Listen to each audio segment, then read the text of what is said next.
Hey everybody, welcome back to Inside Gaming. You know, as you may have noticed, the world is really weird right now. Stay-at-home orders and social isolation mean that pretty much everyone is stuck in their garden-level apartment, deprived of sunlight, companionship. And according to the statistics, we're pretty much all playing video games, binging Netflix, and watching a load of porn. So now most of you are probably thinking, this is all normal. This is my life. I've been in a garden-level apartment, deprived of sunlight, and watching porn and playing video games for 15 years. Why is this news? Aha. Sweet naive gamer. That's because in the time of coronavirus, it seems that the rest of the world, the people who go outside and whose main interaction with YouTube is through workout videos, have suddenly discovered the joy offered by our lifestyle. Presumably, they will also soon learn about the hurt. Yeah, it turns out that when normal people are locked up all day, they become just like us. They put their sweats on one leg at a time too. People on my timeline who I would have guessed didn't even know what Animal Crossing was until a few days ago are suddenly playing the stock market and on Zipper, who sucks ass and is a serial killer. This has resulted in a huge uptick in game and console sales to the point that it is almost impossible to get a Switch now, unless you want to spend like $500 on eBay, which, oh my god, don't do that. Please. It's also led to a ton of shady business practices as some companies, GameStop, have tried their hardest to circumvent safety guidelines to profit off of those new releases and consoles and whatnot. We've seen indefinite delays, and Animal Crossing New Horizons is suddenly just one of the best-selling games of all time, at least in Japan. The whole game space has gone through a huge transformation in the last few weeks, and god damn it, we need to talk about it. And because we need a little dose of positivity right now, don't worry, we'll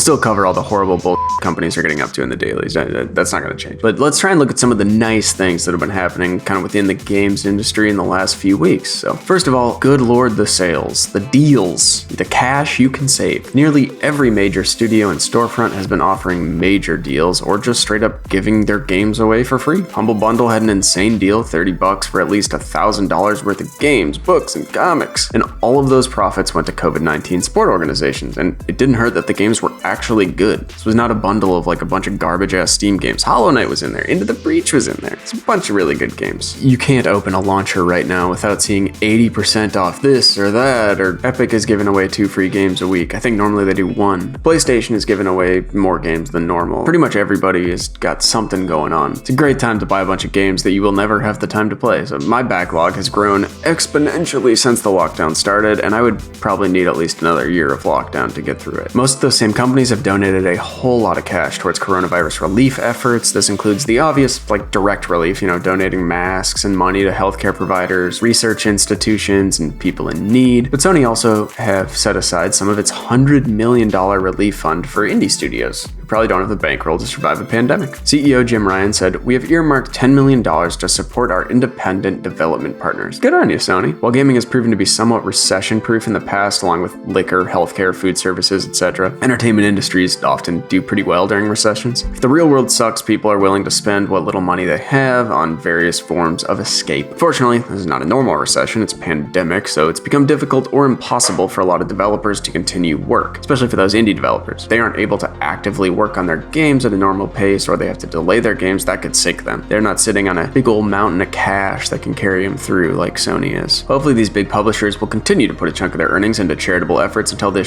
is finally over. Whenever that is. One of the funniest side effects of the pandemic has been watching organizations who have previously been pretty negative on gaming do just a complete 180. Mainstream news outlets like the New York Times have now given us all permission to play video games. Thank you so much. Thank you. And better yet, they said we don't even have to feel bad about it. Oh, that's great. Seriously, there was a whole opinion piece assuring us that it was okay to play video games right now. Obviously, this is not directed towards us, This is directed at people who haven't already wasted years of their life playing digital pretend, but it's still hilarious that the New York Times felt it was necessary to tell the average person that they are not a big old loser for playing video games, at least for now. I mean, presumably when life returns to normal, we'll be losers again and they'll just go back to, I don't know, playing sports, something like that. At least I hope so. I don't think I can handle being a super cool, popular dude any longer. It's really starting to test me. USA Today told parents, "If you are feeling guilty about your kids' gaming habits, I have a one-word suggestion. Don't. With few exceptions, the hours your kids spend gaming are hours well spent." I can only imagine that was written by a parent just absolutely pushed to the brink of insanity by having to be with their dumb kids 24/7. Yes, Tommy, you have my permission to dab on your haters. Just stay the f***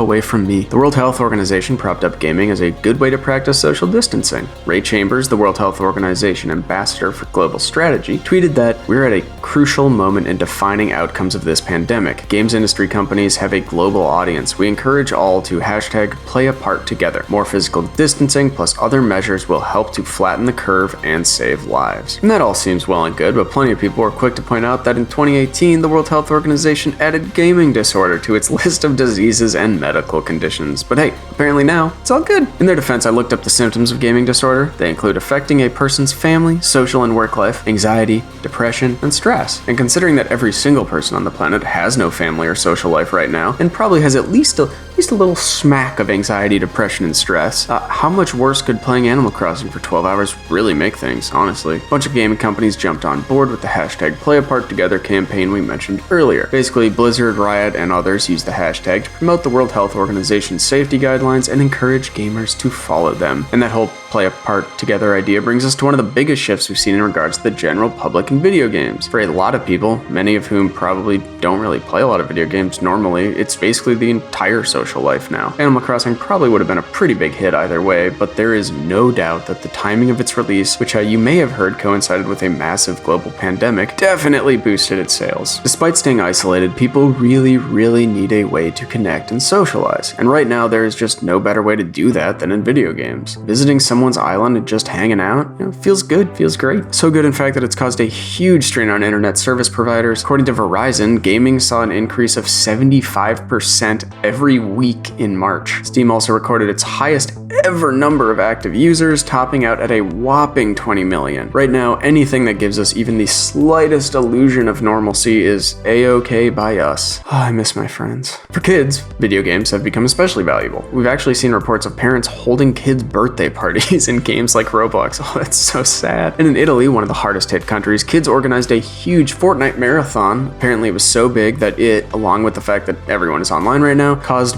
big ol' internet outages in parts of Italy. But lest you think the children of the world are spending all day getting dubs in Fortnite and spending their parents' money on skins, there are in fact some games trying to better them through educational tools. Microsoft made Minecraft Education Edition free through June. Phil Spencer, friend of the show, wrote, "The educational content we've curated lets players explore the International Space Station through a partnership with NASA, learn to code with a robot, visit famous Washington, D.C. landmarks, find and build 3D fractals, learn what it's like to be a marine biologist, and so much more. This is launching for free download today and will be available through June 30th, 2020. That's cool as hell. I mean, hey, who knows how many kids are actually going to utilize those tools? But it could be a great resource for remote classrooms. I honestly cannot imagine being a kid trying to focus on a classroom Zoom meeting. That sounds like hell. I would not have been able to do it. So this could be an interesting way to actually keep kids engaged in learning. Roblox is currently offering free lesson plans, writing in a blog post. As educators, we understand the importance of having meaningful and collaborative learning experiences. With schools and teachers responding to COVID-19, Roblox is proud to offer free lesson plans that foster creativity and teach computer science in our online collaborative platform. So kids, you heard it here first. You can now play video games as much as you want, regardless of what your parents say. You don't have to listen to them anymore. Inside Gaming are your parents now. And we say, stay the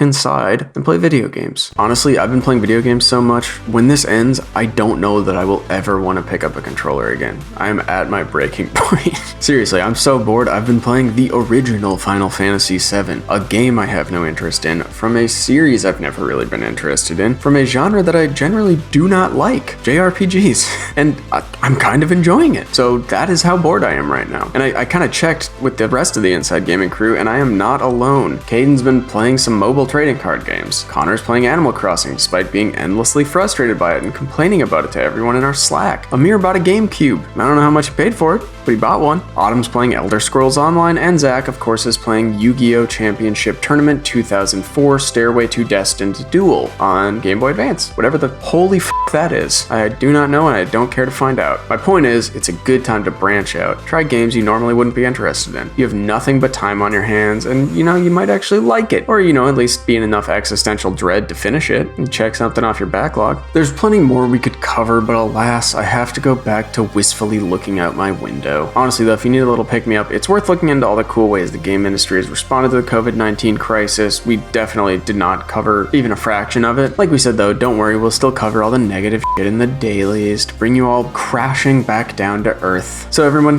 have a good weekend, stay safe, we love you, not as a content creator loves their audience, but as a mother loves a newborn. Thanks for watching. It's the weekend, and I'm not gonna sugarcoat it, things are looking pretty grim out there. However, even though big industry events have been postponed, a major retail chain is likely seeing the end times, and of course, games are getting delayed, today's video is about trying to take a half-glass full approach to an undeniably lousy reality. That said, please also allow me to preface this